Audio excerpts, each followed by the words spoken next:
We are back on Taking Care of Business on Koerner Radio, News Talk, 1180, 1230, KGEO, 1410 KERI, 1000 KKIM in Albuquerque, New Mexico, and across this great nation 3 times a week on knookmedia.com.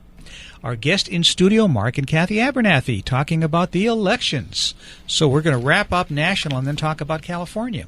From a national perspective, there's been all kinds of talk about Mrs. Obama running for maybe Senate in Illinois. What do you guys think of that one? It takes my breath away. And I suppose it's going to be all about how large of a soda you can buy. I mean, that will be her campaign, and how you don't feed your kids right. Let me tell you how to do it, and let me get the White House chef who cooks for my kids to show you. But I don't know. Illinois just put in a Republican governor. Can you believe that? And defeated a Democrat incumbent, and that's incredible. That's because that's been a tough state. That's a lot like California. Sure. It's populated. The big cities have been running the show, and this was a big deal. Yeah. But it looks like they got sick of what we're hoping Californians get sick of here soon. So I don't know, but I'll tell you one thing. This election, we've got 30 now Republican governors out of 50 states. Wow. 30. And that's an indication of people that know. A lot of them were reelected, like Scott Walker. You know, this was his 3rd race in 4 years because the unions have tried to get rid of him, but he's done a terrific job. How John big was Kasich, his margin of victory? I don't have his margin. It's about 5 points. Yeah, it wasn't tight. Okay. Yeah, it was good. Good. And John Kasich in Ohio and in Florida, and I think we have some really outstanding governors that it will be the potential candidates. We have a good list, and governors are where your president really should come from because senators just vote and then watch the world go by, but governors have to make it work, and that's what you really need in a chief executive. We've got a lot of great governors. We do. That are going to be running for president. Christie in New Jersey. Is he really a Republican? Yeah, he's a Republican. Other than having an R after his name. He's registered as a Republican. He ran as a Republican and was elected as a Republican. But he could. He's the chairman now. I know the governors. Is it the governors Republican Governors Conference? Yeah. No, he's a Republican. He could have turned New York around, and he didn't. You mean New Jersey? No, he could have turned New York around and beat Cuomo, but he didn't support the guy running in New York at all. Yeah. Yeah. Well, he really irritates us a lot of times in what he does. Yeah, true. But he also did some good things. He takes on the unions, and he is very effective in taking on the unions, public employee unions. Public employee unions are one of the great enemies of our system right now. Sure. They're like a mold that is growing within, like a cancer inside the government that grows and grows. They're just driving the cities and states into debt. I mean, that's what's going on. And so he California? was effective. Yeah, well, I would take a Christie to get in here, and because the biggest threat, Jerry Brown never held a fundraiser.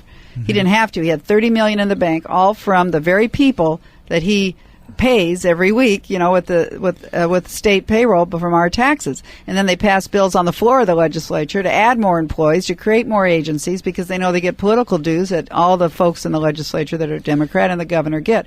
So it's a perpetual machine that we can't stop. It's taxpayer money. You don't have a choice. You have to pay it. And then it goes straight to these campaigns that keep these guys going who support the public employee union. So Christie did good there. Scott Walker fought him well in Wisconsin. We don't have anybody in California doing it, and that's probably what's going to keep us down. We have not fought the unions here yet. Yeah. The time will come when the public is ready to fight the unions. I'll give you one statistic. What is the biggest public employee union, the biggest political power in the state of California is the California Teachers Union.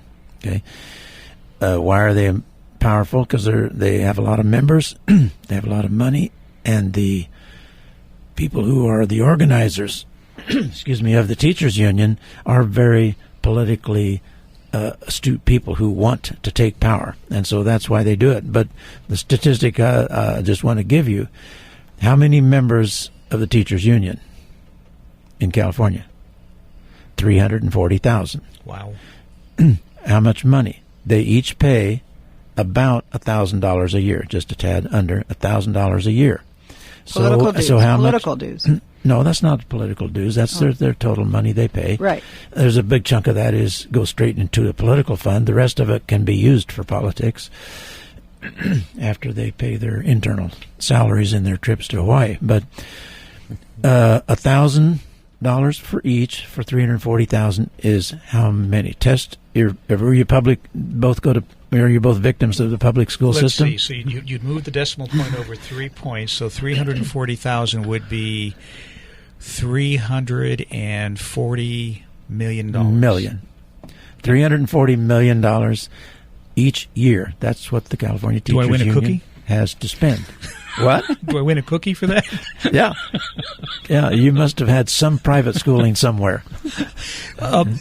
Real quick about Chris Christie again. I think one thing is he really needs to come out of his shell a little bit. He's a little withdrawn. Before we go to local, who do you think is going to get? I know it's 2 years out, but the front runners for the Republican nomination, like Clay said, we've got so many great candidates now. But what did Haley Barbour say when they asked him if he's going to run for president? Back when he was 4 years ago, when he was governor of Alabama, what did he say? He said, "When you see me start to lose weight, then that'll be your signal that I'm running." Nice. Okay, so we might Clay, are you going to run? we might look the same signal for Chris Christie. Okay. If we see him start to get slimmer. Well, he is. He's already gotten slimmer. He's had that operation, the tummy tuck. I think it went down and up, though. You've got Pence in Indiana. Back up? Is he down? I thought he went back. He went down a little and came back up. I don't know about that. Yeah, you've got Scott Walker's a great candidate. Scott Walker, Pence, John Kasich. Governor Perry. Rick Perry. Talk about a real turnaround guy. And, a local, in fact, one of Mark's former interns, Jeff Miller, up to Tehachapi in Bakersfield. His family's been here. They're in Texas now. But he's running the whole operation for Governor Perry, and he's doing a terrific job. And so he's a strong contender. He did something really smart. He put those glasses on Governor Perry. Have you seen it? Yeah, it looks great. Yeah. Was wearing makes him an intellectual. The Barry Goldwater glasses, black rims on. Yeah. His IQ went up 10 points. There you go. But we've had Barry Goldwater Jr. on, by the way, a couple times. Yeah. He loves Clay. Yeah, we get along really well. He was giving Clay a hard time. I was an intern for him one summer when he was a congressman. Wow. Barry Goldwater Jr. Great guy. We're going to have him on shortly. He is, yeah. So Jindal's another good candidate. He's very good. He's done an excellent job. Brilliant man on his own. And, you think of the states, and we've got some new Republican governors coming in, and, you never know, but that might be too soon for them. But, no, we have a good farm team. It's a tough battle to run for president. Sure. And Iowa, of course, is always a testing ground. Now, our daughter went to Iowa to help Joni Ernst. Oh, wow. So she's been there the past month, and she's getting to know all the politicos there because I told her, hey, you'll be somebody that people will want to know because you know the operation in Iowa, because they consider themselves pretty sophisticated because every contender in the world is coming there to woo them. So it's an interesting state. This could be Jerry Brown's opportunity on the Democratic side. It could be. Yeah. It could be. To do what? Run for president. Yeah. Where's he going to find after these 4 years? He needs another 8 years of public employment. That sounds weird because of his age, but I agree with Clay. I don't think he's ruled it out. I really don't. No, I don't either. One more time in the national spotlight. Yeah. It was funny. I was at a conference in Sacramento earlier this year, and he was the speaker, and they had a bunch of questions. And mine was the third question. And my question was, is this going to be your last election? And I watched the guy look at the question, his handler standing right next to him, and he took the question, looked at it, and put it in the back. Okay. Well, that tells you right there. He doesn't want to answer it because it's not. I had a feeling that question he doesn't have an immediate answer for that. Well, you're a natural contender when you're from California because you have so many delegates. Talk a little bit about the California state, like the Senate race. What is this? Andy Videk, he won, but now there's a challenge from Lewis. Did you read anything about that in today's paper or Wednesday's paper? No, I don't read. I don't. Which paper? I don't read. Oh, we don't have a paper here. Videk's going to win that. There's no way anybody. What's his challenge? I guess he thinks that he's got a long shot opportunity if they're going to find some more votes in some cars, some garage or the back seat of somebody. They usually do, don't they?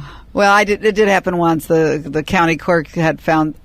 Wasn't this county? It might have been when I was working that one in Indiana. I had found a bag of ballots in their back seat, and they counted them. It was just stunning. We had the same thing 4 years ago with Videk versus Perez.